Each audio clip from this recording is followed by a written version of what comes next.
के खिलाफ में और राहुल गांधी के खिलाफ में ईडी ने जो चार्जशीट फाइल किया है, नेशनल हेराल्ड मामले में दोनों को आरोपी पाया गया है। वो लोग देश के गरीब जनता के पैसों को, देश के टैक्स पेयर को पैसों को अपने झोली में रखने का काम किया है। तो चोरी करेंगे तो जेल नहीं जाएंगे। चोरों को अगर ऐसा ही संरक्षण मिलेगा तो हर चोर नेतागिरी में उतर आएगा। उनको ईडी को जवाब देना चाहिए, लेकिन वो दंगा फैलाकर जिस प्रकार से माहौल खराब करने का प्रयास कर रहे हैं, ये देश की जनता कभी स्वीकार नहीं करेगी। कांग्रेस पार्टी सिर्फ और सिर्फ अपना झोली भर रहे हैं, गरीबों की पैसा को लूट करके अपनी झोली में डाल देगा। जिस प्रकार से उनके कार्यकर्ता रोड पर दंगा फसाद कर रहे हैं, रेलवे रोक रहे हैं, भारत संपत्ति को नुकसान पहुंचा रहे हैं, भारत की जनता को कष्ट दे रहे हैं, तो इसकी उनकी मानसिकता सिद्ध होती है। 2000 करोड़ की संपत्ति को छीन रहे हैं, यह बहुत ही अनैतिक काम है। इनको सजा मिलनी चाहिए और सजा मिल के रहेगी।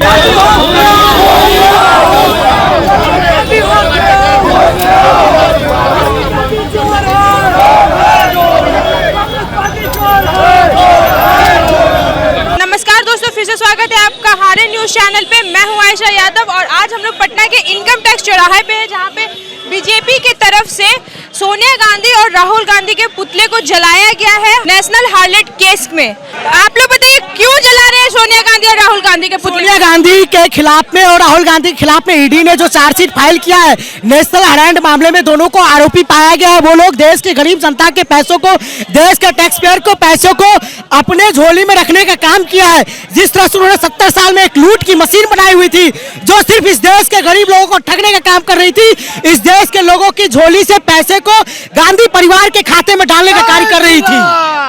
अच्छा, तो क्या लगता है कि जवाहरलाल नेहरू कहते थे कि वो अपने जमीन जायदाद सब कुछ दे देंगे हार्लेट के लिए, तो वो हार्लेट केस आज करप्शन में कैसे बदल गया? हार्लेट केस का क्या मामला आ रहा है, वो स्पष्ट रूप से सर्वविदित है कि किस तरह से एक कंपनी जिसके ऑनरशिप को राहुल गांधी के नाम पे ट्रांसफर किया गया, यंग इंडिया की जो संस्थान थी, यंग इंडिया की संस्थान की शेयर को कैसे कम करके उसको औने पौने दाम में राहुल गांधी के नाम पे ट्रांसफर किया गया। जैसा कि सेम मामला रॉबर्ट वाड्रा के साथ में भी हुआ हरियाणा में, जिसमें भूपेंद्र हुड्डा की सरकार ने एक छोटी सी जमीन को हाउसिंग कॉर्पोरेट के नाम पे टेंडर दिया और उस टेंडर को कैसे हुड्डा ने, रॉबर्ट वाड्रा ने एक महीने के अंदर में 900 गुना प्रॉफिट कमाया, उसको डीएलएफ को 83 करोड़ में बेचा।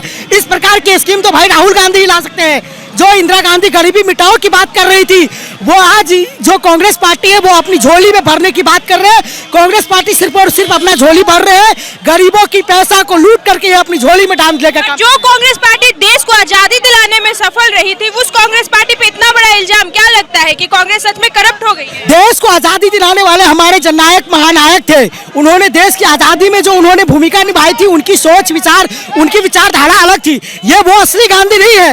ये राहुल गांधी और सोनिया गांधी तो भ्रष्ट लोग हैं, वरिष्ठ परिवार है। ये लोग सिर्फ भारत को लूटने की मंशा रखते हैं। इन लोगों में वो आप इनको आजादी के नायक से साथ तुलना करने का प्रयास करना, ये समझिए आजादी के नायक के अपमान की बात होगी। आजादी के नायकों ने जो संपत्ति दान के माध्यम से इकट्ठा करके एसोसिएटेड जर्नल के अधीन एक न्यूज पत्रिका और अलग अलग गतिविधि चलाते थे, उस संपत्ति को यंग इंडिया कंपनी बना के फर्जी तरीके से मात्र कुछ रुपए 50-50 लाख रुपए दे के और गलत तरीके से मतलब अनैतिक मानसिकता से सोनिया, राहुल गांधी और अपने 4-5 लोगों के साथ मिलके अपने निजी संपत्ति बनाने के चक्कर में लगे थे, जो कि निहायत ही गलत है। वो आज़ादी के नायकों की संपत्ति थी, वो देश के काम में जानी थी, वो इनके घर की संपत्ति नहीं है। उसका खिलाफत करने के लिए, उसका विरोध करने के लिए, जनता को बताने के लिए, चूंकि आगामी यहाँ बिहार में भी एक भू माफिया है, लालू यादव सामाजिक न्याय की बात करते हैं और यहाँ उन्होंने भी बहुत सारी भू संपत्तियां बनाई है बिना किसी मेहनत के। तो ऐसे लोगों को बेनकाब करने के लिए हम लोग यह कार्यक्रम कर रहे हैं कि जनता को पता चले। लेकिन कहा जाता है कि बीजेपी जब भी चुनाव आती है, चाहे वो बिहार में जैसे चुनाव होने वाला है, असम में होने वाला है, बंगाल में होने वाला है, आने वाले दिनों में, तो बीजेपी ओपोजिशन को दबाना चाहती है। अरे तो हम लोग सत्ता में आएंगे, गलत लोगों को दबाएंगे नहीं तो अच्छे लोग ऊपर आएंगे कैसे? इलेक्शन के टाइम ही क्यों सारे केसेस खुल? ये प्रक्रिया ये सतत चलने वाली प्रक्रिया है, इलेक्शन के समय की बात नहीं है। तो उनका राहुल गांधी और सोनिया गांधी का बिहार के चुनाव से क्या लेना देना है? कांग्रेस पार्टी तो बिहार में काफी एक्टिव दिख रही है। कांग्रेस पार्टी एक्टिव है ना, अपराधी तो राहुल और सोनिया है ना, यहाँ के लोग थोड़े अपराधी हैं। पार्टी तो उन्हीं का है। अरे वो तो चोरी करेंगे तो जेल नहीं जाएंगे। चोरों को अगर ऐसा ही संरक्षण मिलेगा तो हर चोर नेतागिरी में उतर आएगा। सारे बेऊर जेल में बंद लोग चुनाव लड़ना चालू कर देंगे ताकि उनको इम्यून कर दिया जाए, न्याय प्रक्रिया से अलग हो जाए। पार्टी बीजेपी के मूल जो अभिनेता है, कह सकते हैं कि वो तो सोनिया गांधी और राहुल गांधी ही है। तो अगर वो कमजोर पड़ेंगे तो कहीं ना कहीं पार्टी भी तो कमजोर पड़ेगी। निश्चित तौर पे उस पार्टी को जनता ने कमजोर किया है, क्योंकि जनता जान रही है कि राजीव गांधी के बोफोर्स से लेके तमाम ऐसे घोटाले इन लोगों ने किए हैं। यह भी एक बहुत बड़ा घोटाला है। 2000-5000 करोड़ की, उस समय 2000 करोड़ का था, अभी 5000 करोड़ उसका बाजार मूल्य है। उस संपत्ति को, जो कि समाज का है, जनता का है, उस संपत्ति को ये लोग अपने तरफ अर्जित कर रहे हैं। अनैतिक तरीके से धन शोधन कर रहे हैं। ये भू माफिया की तरह काम कर रहे हैं। 5 लोग मिल के और एक 2000 करोड़ की संपत्ति को छीन रहे हैं।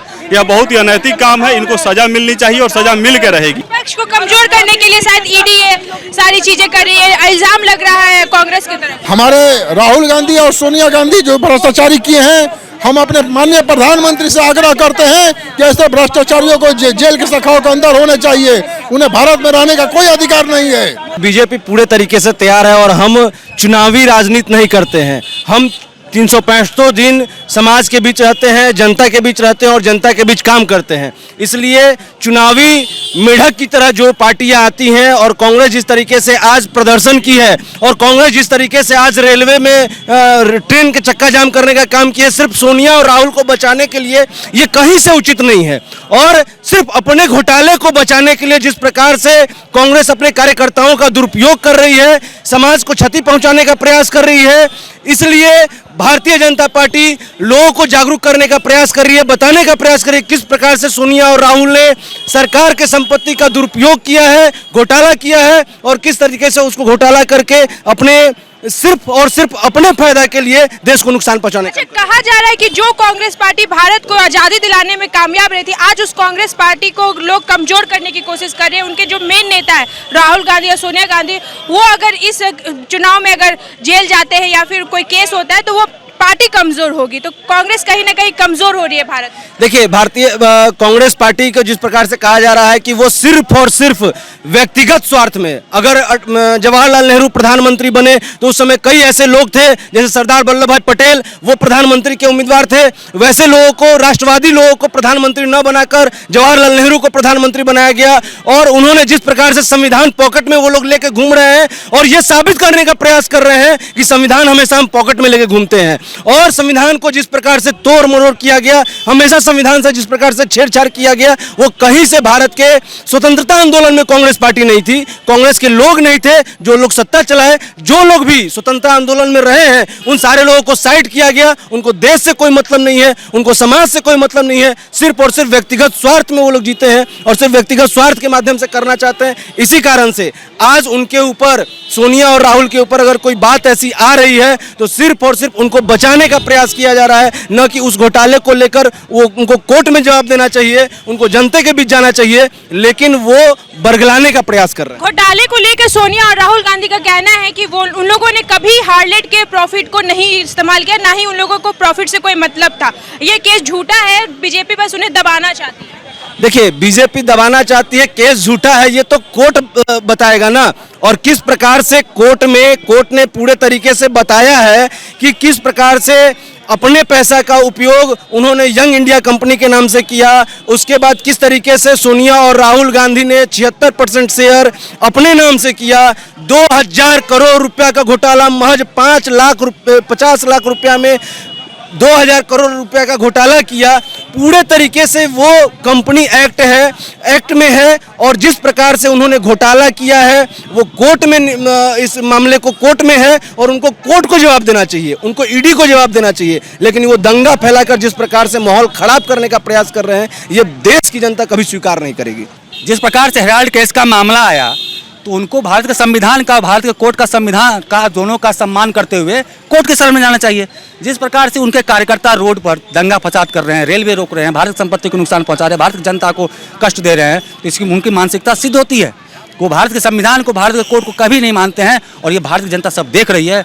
आने वाले दिन में उनको उचित जवाब मिलेगा। पर कांग्रेस कार्यकर्ताओं का कहना है कि इस चुनाव के टाइम पे ही बीजेपी ईडी का मामला सामने लेके आती है, या फिर उनका कहना है कि वो कांग्रेस पार्टी के जो मेन नेता है राहुल गांधी, सोनिया गांधी, उनको कमजोर करने के लिए, पार्टी को कमजोर करने के लिए ये लोग इस तरह से खेल रचते हैं। ईडी एक स्वतंत्र संस्था है, कोई सरकार के influence से काम नहीं करती है और एक जांच एजेंसी है। कोई भी जांच एजेंसी तथ्यों के आधार पर काम करती है।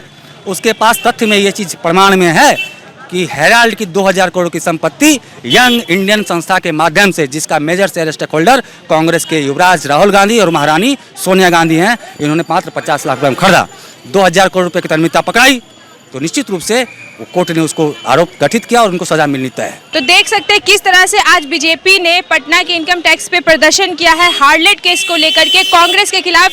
जैसे कि आज पटना में कांग्रेस ने रेलवे रोकने का काम किया था ताकि सोनिया गांधी और राहुल गांधी पे जो भी ईडी के केस लगे हैं वो सारे केस दब जाए। ऐसे ही न्यूज़ के लिए देखते रहिए आर्यन न्यूज़ चैनल। धन्यवाद।